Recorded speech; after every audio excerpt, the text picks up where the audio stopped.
Hi, thanks for having me. So I'm going to talk about a recent preprint we put on arXiv about the LIGO bounds on primordial black hole dark matter. So luckily I don't need to do much introduction because we've had so many great talks about this so far. I don't need to remind us all the good things that happen if we have a primordial black hole dark matter, all the ways it would be very nice for that to be the case, aesthetically pleasing maybe. Of course, all of the problems that arise, various constraints, accretion in the early and late universe, CMB constraints, LIGO constraints, all these sort of things, and the various uncertainties and caveats and things that arise. I won't spend any time on this because we've heard so much about it, all these various constraints and the problems with them. But I want to talk about a sort of, I guess, new constraint that I don't know if I've really seen people talking about this so much in this context, which is what happens when I really take seriously the idea that I have to have a black hole metric that's embedded in an FLRW background. So a proper description of how that would look. And in particular, I'm going to look at that in the context of these strong LIGO bounds, these binary abundance constraints that are sort of the strongest things on whether or not LIGO mass black holes could be all of dark matter. So I'll quickly remind everyone how these constraints work, although we've seen them already. So pretty much you have a bunch of, I'll take the simplest model, monochromatic mass black holes, no clustering or anything fancy like that in the early universe. And if two of them are sufficiently close that the energy mass in the black holes is larger than the background cosmological energy density, they decouple from the cosmic flow and form a binary. And the third closest one adds a tidal force, which gives them some eccentricity, so they actually spin around. And the background energy density drops with time, and so eventually many binaries form. And by matter radiation equality, you pretty much have all of these primordial black holes are decoupled into binaries with various coalescence times, essentially described entirely by the moment they decoupled, how far apart they were. That's just a standard GR calculation. And you can follow the sort of famous statistical calculations, which tell you that, you know, if this were the case, then, and they were all of dark matter, then you would see something like, I don't know, 60,000 mergers every year from LIGO, which we don't see, so we can constrain the fraction quite significantly. But what's the problem with this sort of calculation? Firstly, I mean, it's certainly not true that I can use the Schwarzschild metric to describe these black holes, because the Schwarzschild metric goes to a flat spatial infinity, and we have a cosmological horizon. And especially in the early universe, when these primordial black holes are being formed, almost by definition, the cosmological horizon is very close to the Schwarzschild horizon. You can't really escape with an argument that it should be much smaller than it. And secondly, this process is actually an inherently general relativistic effect. I mean, really what's happening is you can sort of imagine that these black holes are releasing gravitational waves, and at some point they should release more energy in gravitational waves than the energy that's sort of pulling them apart. And if I want to model that sort of process to see when they decouple, I really need to handle this properly. And the question at the heart of this is, what mass should I use for those little dots, those little test mass black holes that I showed in that previous slide? I mean, naively, you would think, yeah, just use the Schwarzschild mass, but that's usually defined using this thing called ADM mass, which you describe it as spatial infinity. And I really can't do that anymore. So I need to come up with a local definition of a mass, and then I need to apply that to whatever metric I've actually chosen that describes some sort of central inhomogeneity with an FLRW background farther away from it. There's a sort of traditional way to describe a local mass, and that's using the Misner-Sharp mass. This is sort of a well-known calculation you can do. And so once I've chosen my metric, I'll come up with a local description of the mass. But what are the different metrics that you can use to embed a central inhomogeneity like a black hole in a cosmological horizon? And I'll spend a bit of time on these because this, I guess, got the most heat when we put our paper on arXiv. So I want to be real clear about it. But there's a lot of them. Many of them have sort of difficult or pathological energy conditions or rely on very specific backgrounds, things like that. So I won't talk about all of them, just a few of the famous ones. The most obvious one you could do is just stitch a black hole into this background. That's called the Einstein-Strauss or Swiss cheese model. But the problem with that is if you want to match your energy conditions inside and outside of this stitching, then you enforce that inside you have the same energy density as outside, and actually the black holes can never decouple from the cosmic flow. So I trivially evade this binary abundance constraints. So that's not actually really useful. A famous one are these McVitie solutions, which are a very general way, essentially, to put a central inhomogeneity with this background. Unfortunately, they have a naked singularity at the black hole horizon, and that gives you negative energy densities, various pathologies, unless the background spacetime is asymptotically de Sitter, which is not true in the early universe. So that's not particularly useful either. But luckily for us, there's a generalization of these McVitie metrics. And what they do is they add a off-diagonal term in the stress energy tensor. This is the source for these metrics.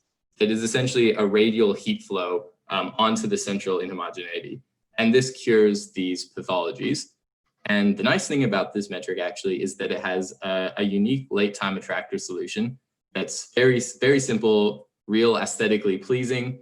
It's sort of the non-changing mass limit of this one. And that's called the Thakurta metric. And really the Thakurta metric is just the scale factor multiplied by the Schwarzschild metric. It's not much more complicated than literally your black hole grows with the universe. When I talk to my friends who don't do physics about this, I pretty much say, imagine a hole in a fabric and I stretch the fabric, the hole stretches too. It's pretty much, that's how simple this solution is, which is quite nice. And if you apply that Misner-Sharp local mass to this metric, you'll find that the effective local mass, quasi-local mass that the test particle would feel is actually sort of co-moving. It scales with the scale factor plus some small corrections that we don't need to worry about too much. And so you can imagine this has a dramatic effect on the decoupling conditions. So previously, these things would decouple when the sort of Newtonian force term would be larger than the separating term. And from that, you can derive this sort of condition I said earlier, that the mass energy should be larger than the background density. But now that condition is going to be harder to match just because these black holes are smaller. And you no longer get for free the condition that the energy loss in gravitational waves should be larger than the energy put into separating them. That condition is sort of trivially true for the previous case. But now you need to enforce that condition separately, which is this sort of AND equation here, this thing here. And this condition is actually much harder to satisfy. It's so much harder, in fact, that by matter radiation equality, pretty much none of the black holes have decoupled into binaries. The only ones which have started out incredibly close together and so have very, very small coalescence times on the order of 100 seconds, compared to the previous case where all of them had decoupled by then. And even by z=1, which we can use as a sort of conservative stand-in for galaxy formation and when these black holes should become virialized, the only black holes which can possibly decouple are so close together that their coalescence time is about a gig-year, which is not long enough for LIGO to detect them. We can look carefully at this. These blue lines here tell you what is the coalescence time for binaries that decouple at some characteristic redshift. And only at about z=0.8 are they able to be detected by LIGO. And what we can learn from this is that these primordial black holes, they just sort of expand in the universe until they become virialized when galaxies are formed. And you can sort of imagine that their metric will be interpolated into something more like a Schwarzschild metric over this time. And they become these regular black holes with the mass that we give them, this monochromatic mass, bouncing around galaxies. And as to my understanding, although someone said otherwise in a previous talk, the sort of LIGO rates are totally consistent with virialized primordial black holes just sort of finding each other in galaxies and merging. So what that means is we can totally avoid those LIGO constraints on efficient early binary formation, just using this more sort of adequate metric for how black holes should look in the early universe. But even more than that, the point that I really want to stress with this talk is that there are huge and important phenomenological effects from modeling these primordial black holes more carefully in the early universe. This was just sort of one easy example, but there's a lot more work to do. Pretty much any early universe limit is probably going to be affected in some way. And even if you don't agree with this calculation, you think it's all rubbish, I think it's fine calculation personally. But even if you disagree, I think it's probably uncontroversial to say that this choice of metric is not obvious and has big consequences. So there's this theoretical uncertainty that needs to be looked at more carefully. Well, I would tell you what there is else to look more carefully at, but I don't want to spoil any future research because I think all the rest of you could probably do it quicker than me. So I don't want anything scooped.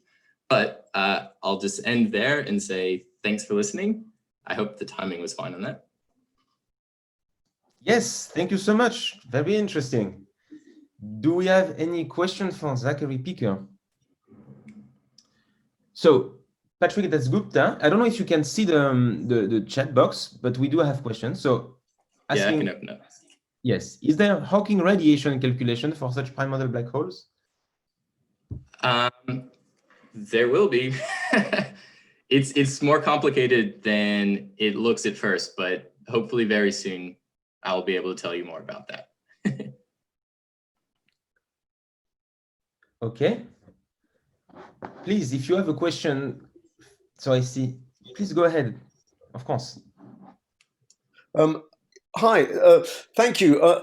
Bernard Carr here. I'd just like to draw attention to another solution, which is an exact solution of a black hole in a cosmological background, which is the spherically symmetric self-similar solutions. And in fact, in a way, this is the basis of the whole subject, because in the old days, it used to be thought that that black holes would accrete at the Bondi rate, and then it was inferred that they couldn't exist because they would grow so fast that they would be, they would grow to the 10 to the 17 solar masses. But then, this is going way back to the work with Stephen Hawking in 1974, we showed that when you actually put it in a cosmological background, then you do not have that growth at all. And that's, in fact, you show that black holes don't grow very much at all. And really, that's why the subject of primordial black holes sort of started at all, because before that, it was just assumed they couldn't exist. So this is just an illustration of the fact that putting the black hole in the cosmological background does indeed make a huge difference, especially, of course, when they're first forming. And in fact, in a certain sense, the whole birth of the subject depends on that. So it's an important point. So thanks for making it. Yeah. Thank you for the comment. Thank you very much. Do you want to say anything, or then I don't see any other question? Alrighty. Okay, thank you so much then.